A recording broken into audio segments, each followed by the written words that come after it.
Hey YouTube, welcome back to UniX TCG, and for today's video we're going to talk about Set 5 New Adventure, because the more I look at the leaders, the rares, uncommons, commons, spoiled, the SRs, the SCRs, the more I start to believe this may be the most well-rounded set that we have ever gotten for Fusion World, and maybe the perfect re-entry point to returning players, or entry point to new players. So strap yourselves in, because we're going to talk about why I have this opinion. Now, if you like the video, make sure you like the video, and if you love the content, maybe even subscribe to the channel, because we are growing and doing bigger, better things. I got some really cool stuff for the Gundam card game planned out. Just gotta do a little heavy editing on that. So if you're looking forward to that game too, just keep your eyes open on this channel. And then lastly, if you love me, just go over in the description, check out my second channel, Universe X, where I go over manga, anime, and their games. I'm trying to expand there, but I need to get monetized first. I am this close to getting to 1,000 subscribers, like this close. So every little bit of help is not only free, but I'd appreciate it very much so. So let's hop into the content. So yes, we are going to dive into the things that right off the rip have me looking at this set in another light compared to any other set. Like I said, I think this set is going to be just a massive W for the game in general, because if you want to jump in or return, you can pretty much make any deck in this game and only need so many cards from outside this set. Now, some colors can be more expensive than others, like when you're using red or blue, who will need secret rares from outside the set. But for the most part, a lot of these decks are going to be able to thrive with mostly for what we're looking at just in this set. So the first one I'm going to talk about now is the Son Goku Mini Daima. We all know he's going to be able to give things with Daima in the DA in the name, 10,000 power for the turn. And already this is crazy, because just off the rip, this makes almost every single, actually this makes every single card pretty much that you can play go neutral with a leader or higher. This turns 2-drop 20Ks into 30Ks, pushing massive damage. This turns 30Ks into 40Ks, demanding a super combo plus. This just automatically kicks pressure into things, and in combination with another SR that we're going to see soon is going to be even stronger.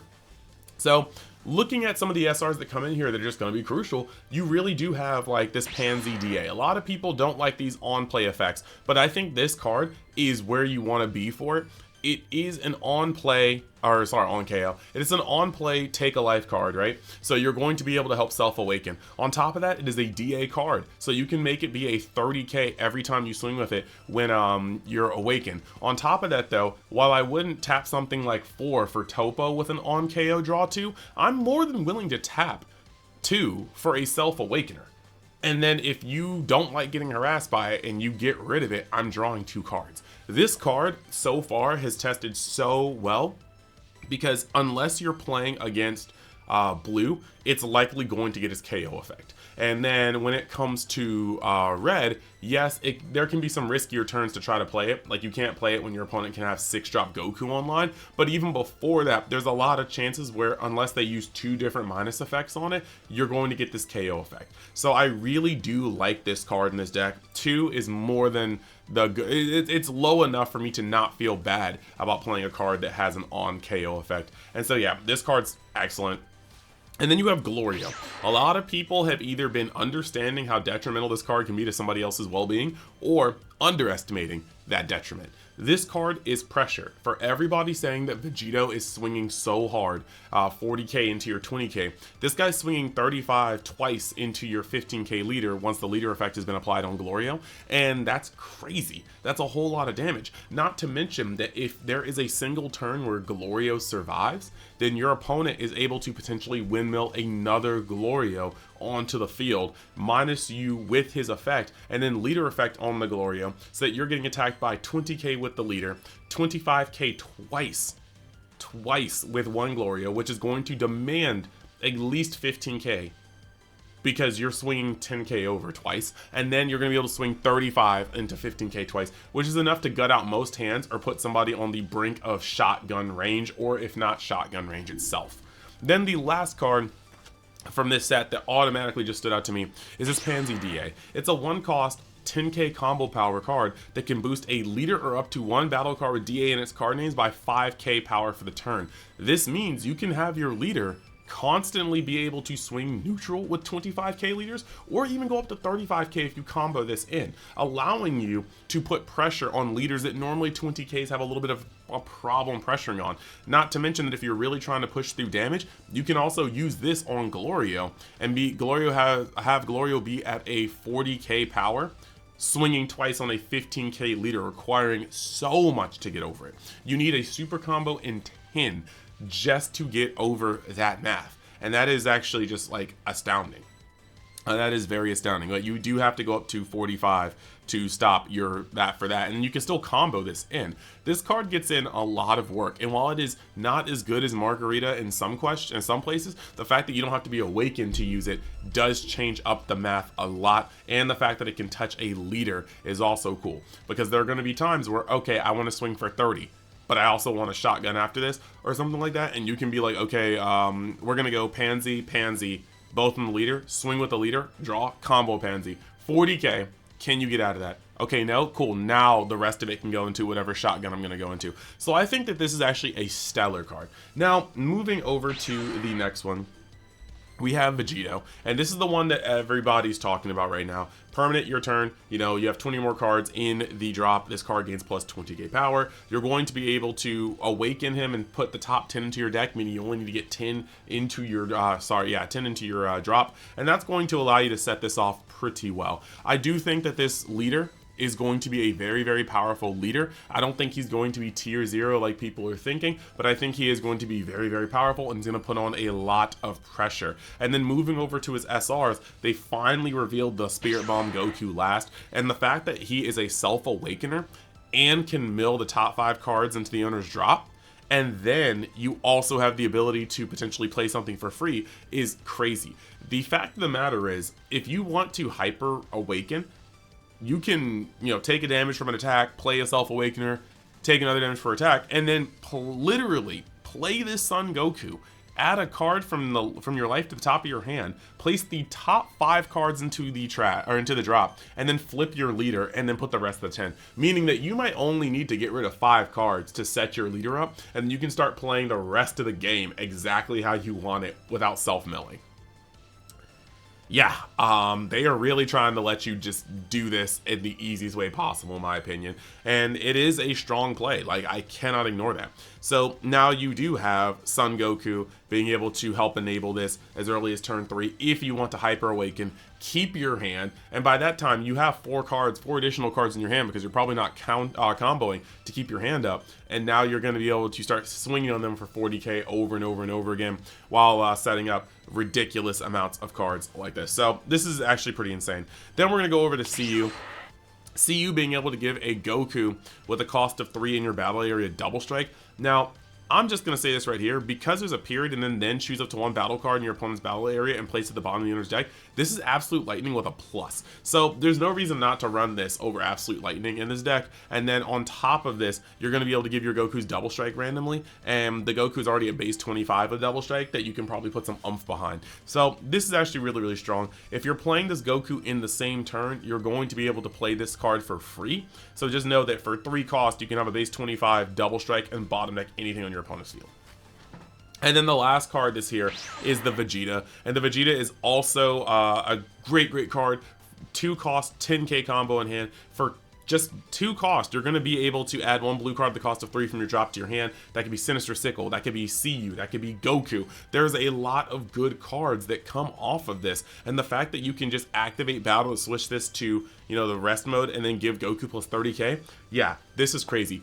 5 energy is the normal amount of cards you would need, or a normal amount of energy you would need for a normal 35k double strike. But just with this card and either Goku and CU in hand with the other one in the drop, you are going to be able to play 5 energy to play a 55 base double strike and bottom deck anything off the board.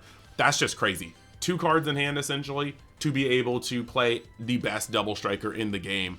And yeah, we cannot ignore how good that is. So yeah, this deck is being primed to be very, very good. And like I said, you will need minimal cards from the previous set. Now, we're going to go over to the green Goku. Green Goku is the most interesting because I do believe that he requires the least from other sets.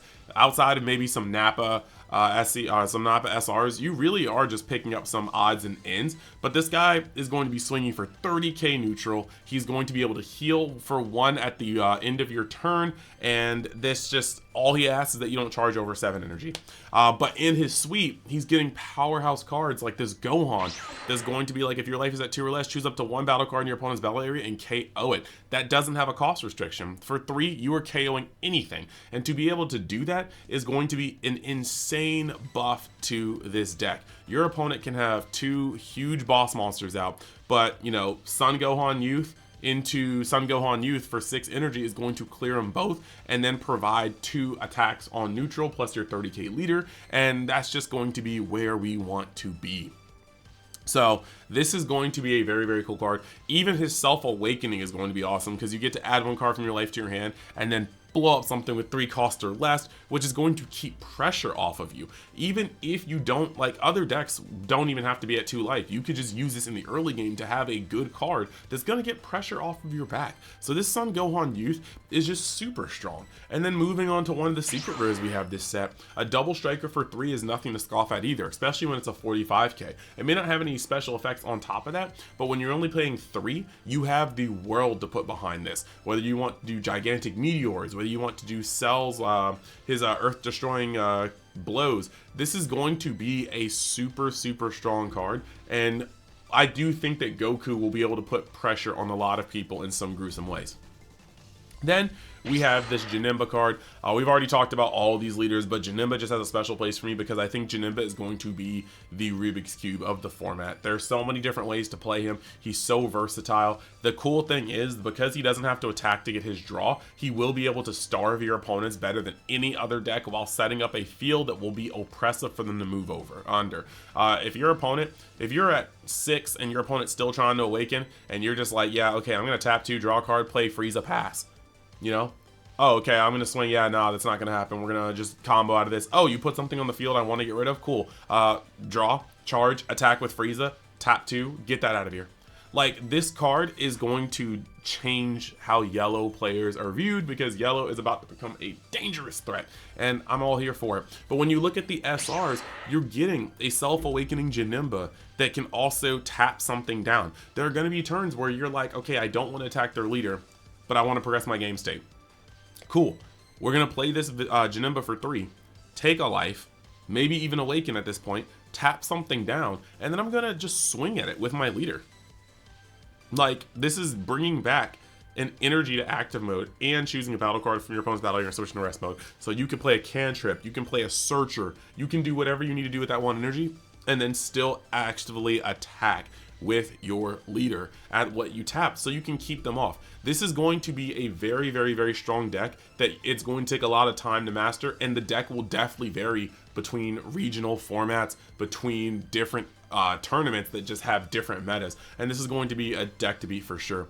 You look at the Broly, the Bio Broly, which is just insane because he draws a card on play. So you can play this card for 5, draw a card, and you're not even missing the leader draw of the turn. You just play this guy and untap 2, essentially, if you want to see it that way. And if you want to draw again with your leader, you can do that. If you want to swing and just get your untap 2 and don't draw, you can do that too. There are a lot of points of flexibility the Janemba deck will have, and once again, most of it comes out in this set. I do think that with Janemba, you do have to reach hard into other sets, like Bulma 1-drops if you need them. The Goku 4-drops are definitely going to be a good 10k and a card that you can utilize well. I do think that Janemba may have to lean a little heavier into the other sets, but yeah, it's still pretty good. And then the last one. Now, black is, or sorry, not black. We're not quite to black yet. I just want to talk about the Frieza real quick. We all been talking about this, how cost heavy it can be. Being a 4 cost, it requires 2 when you attack. This is a thing, this is a potential problem, but Janemba does not have that problem. Janemba can use Frieza the turn it is played or hold it back for later. This card is just going to be crazy, and it is a secret rare worth pulling. It is 100% one of the best cards in the set. And then we have this Gogeta. This Gogeta is the outlier for what I said earlier, because just because the secret rare is a 4 of from set 3, and you will need some other cards like the Trunkses from set 4, you'll need some of the Self-Awakeners like the Goku that makes an energy marker from set 3, you will have to still kind of go out of your way to make the Gogeta deck functional that doesn't involve in this set. However, if you already have your 4 secret rares, because SS4 was a very popular character, this guy is going to be so phenomenal for what you want to do. The only thing I was going to go over with these are 2 cards, which is the Son Goku. I was talking about the math in another video.